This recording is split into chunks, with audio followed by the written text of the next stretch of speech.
All right, the first thing you need to know when you're replacing fuel hoses is what size, and really that's determined by where the hose is utilized.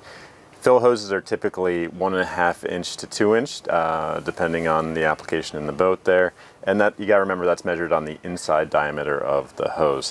When you look at this hose right here, you can see it's clearly labeled as 1.5 inch. And there's a couple other things you need to know, is the hose needs to comply with SAE J1527. It also needs to be marked as USCG approved.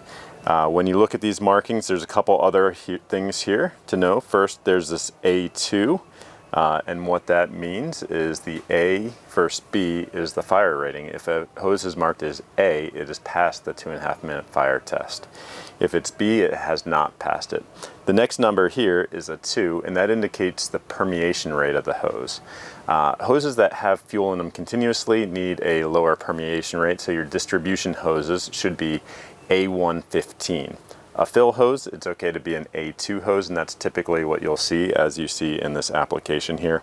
Also, again, it's labeled as complying with SAE J1527 and also the ISO standard 7840. No annual fuel inspection would be complete without talking about hoses.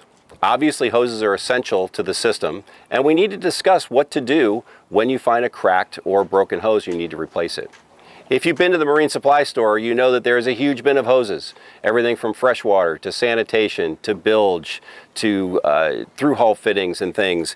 What you need to do is look for fuel hose specifically. So, is the hose you're looking at rated for fuel? ABYC and the U.S. Coast Guard require that it's labeled as such. Next, take a look at the rating. You have two choices when it comes to hose, A or B. A meets a fairly extensive fire test. B does not meet a fire test. Then we talk about the requirements. ABYC talks about different areas on board the boat and where those hoses are appropriate. What we just looked at here is a vent and a fill hose on an outboard boat with no inboard gasoline or diesel engine.